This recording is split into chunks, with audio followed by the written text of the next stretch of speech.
je l'ai intitulé Monde d'après, avec cette formulation qui ne doit pas porter d'ambiguïté sur le fait que je sois dans un optimisme béat sur le monde d'après, mais sur la façon dont se construisent les mondes à venir, et notamment mettre en tension deux points qui me semblent importants et qui je crois, résonnent bien avec les thématiques du GRIP. C'est montrer sur l'attrait du local et puis le renforcement de grands acteurs mondiaux, en particulier dans le domaine du numérique.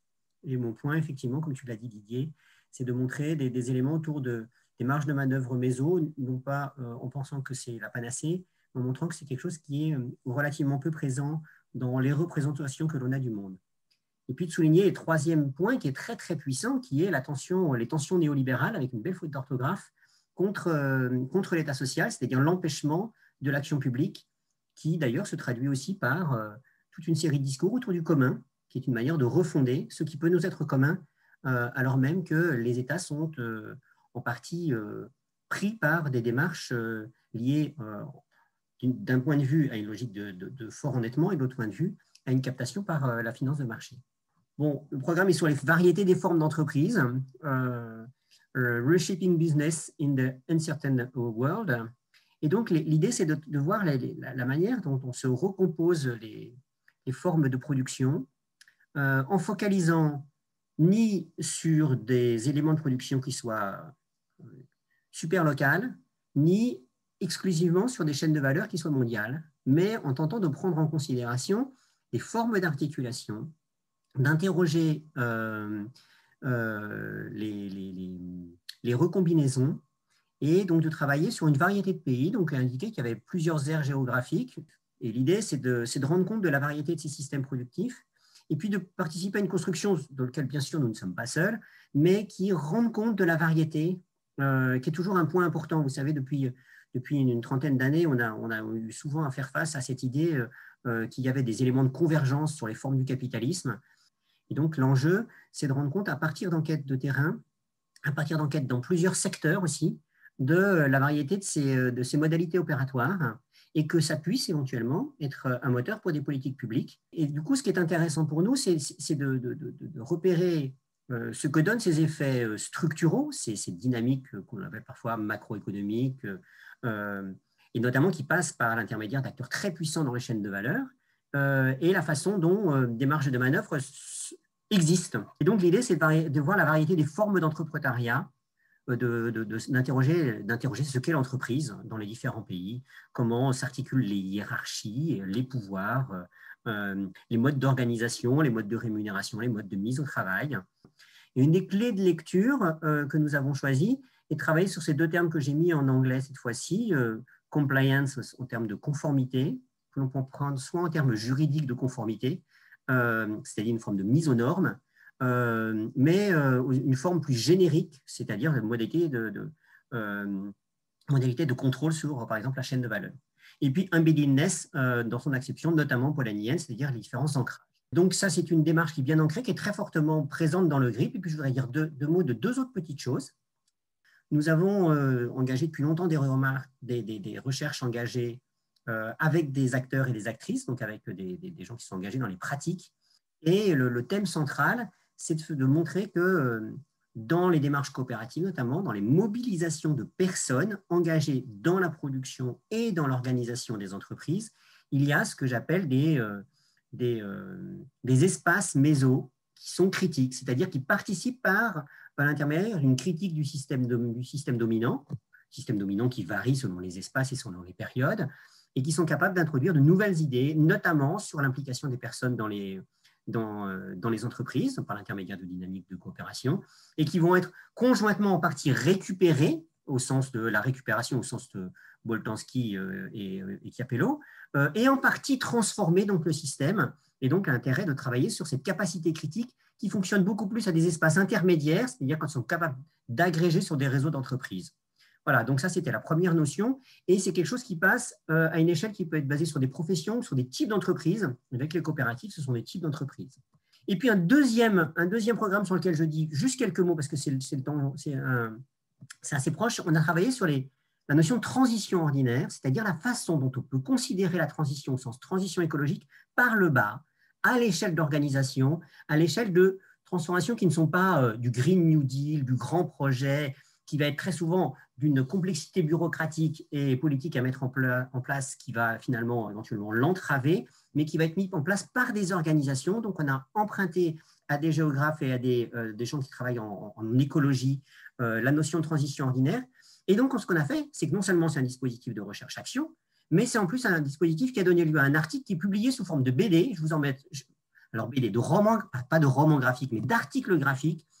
Et du coup, on a deux graphistes qui nous ont qui nous ont repris notre article et qui l'ont dessiné. Je vous en montre deux planches. Vous voyez, par exemple, on travaille sur l'émancipation écologique, on mobilise l'hétéronomie et l'autonomie chez Gors, et c'est intermédiaire. On a même un moment un slam qui a été réécrit. Voilà, donc je voulais finir sur ce dernier élément pour évoquer la possibilité aussi sur les méthodes de production scientifique d'autres types de dispositifs.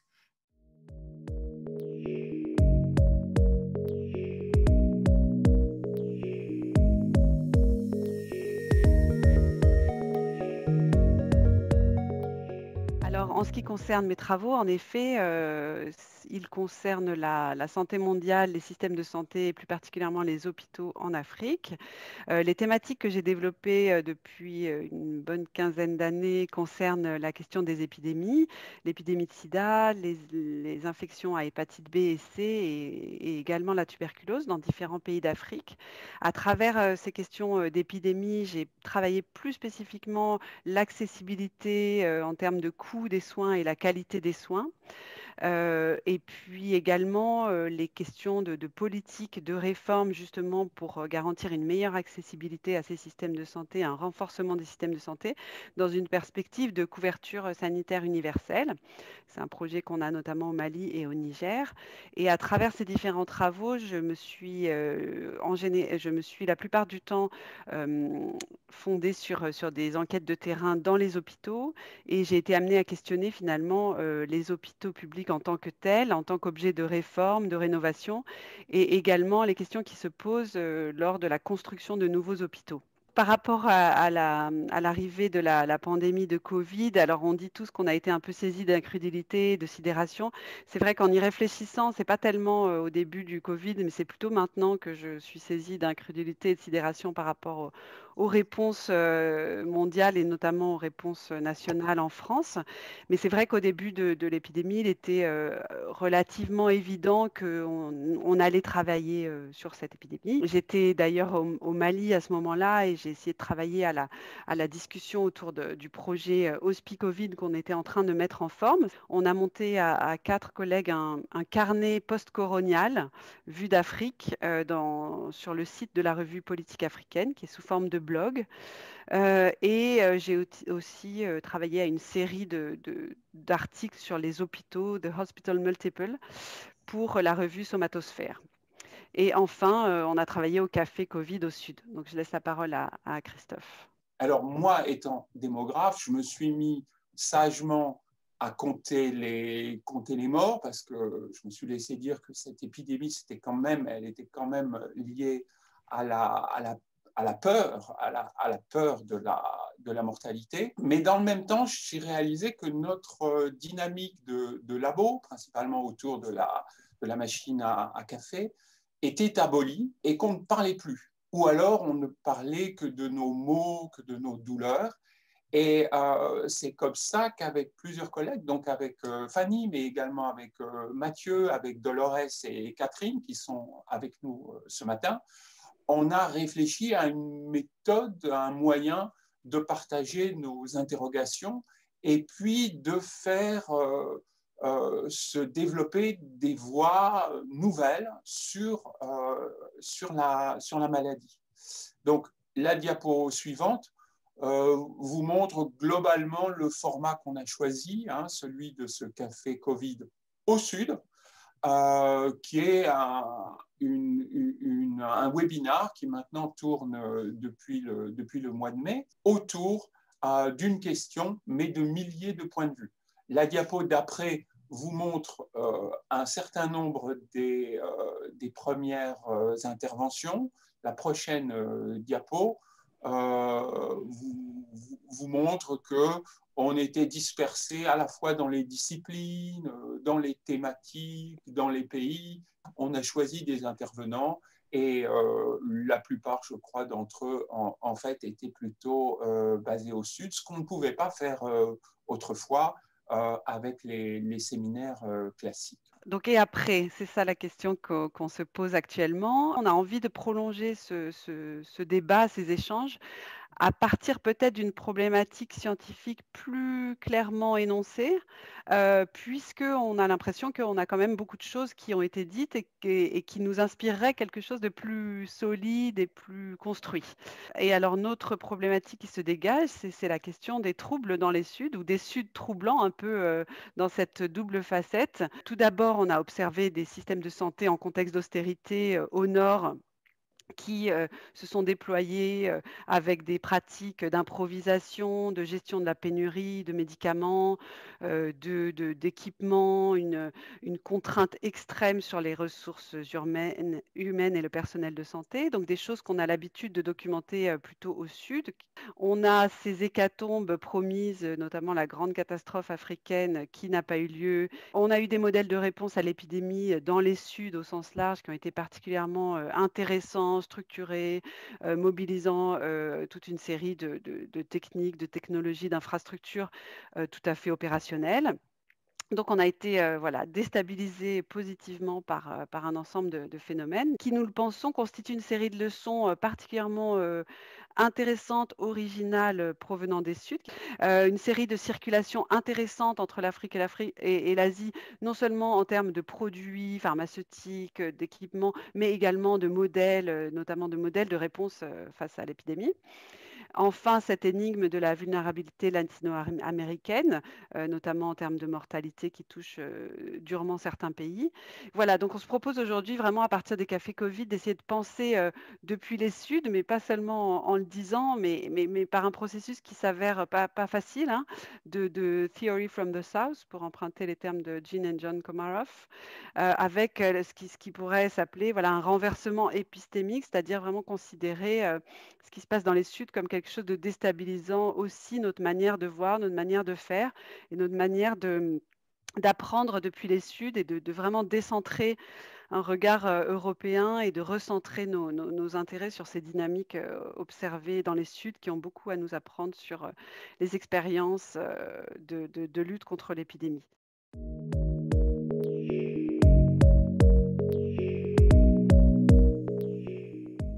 La mondialisation par le bas n'est pas tout à fait pour demain. Et les attentes de la population, par contre, il y a de très nombreux signaux qui sont vraiment, là pour le coup, hyper intéressants, de mobilisation sociale, de recomposition, de mouvements. Je pourrais parler des Gilets jaunes, je pourrais parler des mobilisations sociales et écologiques. Il y a un nombre de mobilisations écologiques très importantes. Il y a un mouvement coopératif qui est très dynamique. Donc, il y a une attente extrêmement forte, mais il y a une chape de plomb qui est extrêmement puissante.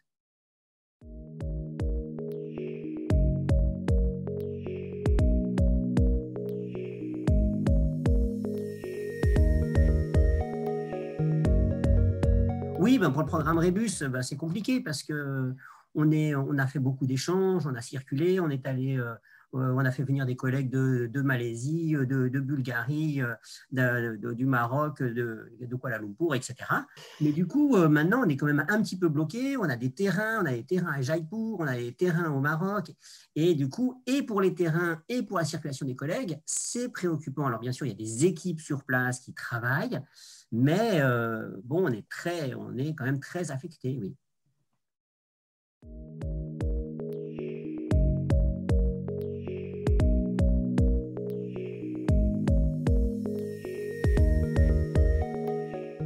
J'ai pas travaillé de façon spécifique cette question, mais un point que je voudrais souligner, c'est qu'il y a une impossible conciliation de trois éléments qui sont la question de la santé, la question de l'économie, ça c'est la question que tu viens de poser, et la question des libertés publiques. Et je pense que c'est quand même plus intéressant de voir les dialectiques sur ce triptyque-là, plutôt que sur un rapport dialectique avec deux entrées santé et économie, comme tu viens de l'évoquer. En fait, le problème que ça pose, c'est que ce n'est pas une crise économique au départ. C'est pas ce n'est pas une crise économique au sens endogène, c'est une crise exogène liée à un processus, liée à une décision politique, en effet de privilégier la vie à un moment donné. Mais si on a privilégié la vie, c'est parce qu'auparavant, on ne l'avait pas privilégiée. C'est-à-dire que si on n'avait pas détruit systématiquement des lits dans une politique de nouveau management public hospitalier, on aurait pu éventuellement avoir une politique différente. Donc on sait bien que les politiques, les absences de politique, et puis aussi les dynamiques sociales des pratiques, ont envoyé des gens à l'abattoir. Et qu'encore aujourd'hui, quand on parle, on a une seconde vague qui va nous coûter la bagatelle de plus de 20 000 personnes. Et chaque fois qu'on regarde en termes comparatifs, qu'on compare les États-Unis avec le Canada, l'Inde avec le Pakistan, la Suède avec la Norvège, on a plein de leçons. Au-delà d'ailleurs des politiques ou même des régimes économiques qui sont parfois extrêmement similaires. Donc, dire qu'on a privilégié la vie humaine en France, enfin, puisqu'on parle en France, comment peut-on dire ça? Avec 50 000 personnes, et counting. Donc, ce n'est pas fini.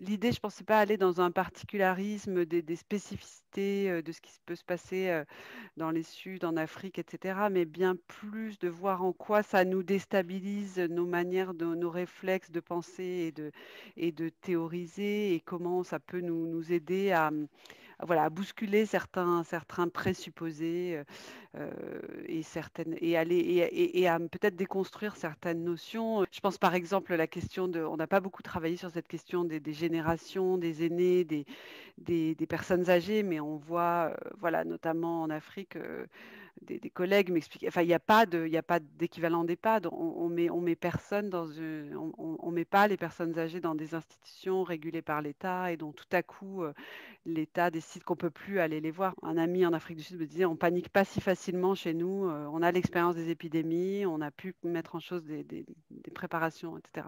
Voilà, c'est juste quelques pistes, mais bien sûr, il y a beaucoup de travaux à reprendre et tu nous y aideras, j'en suis sûre.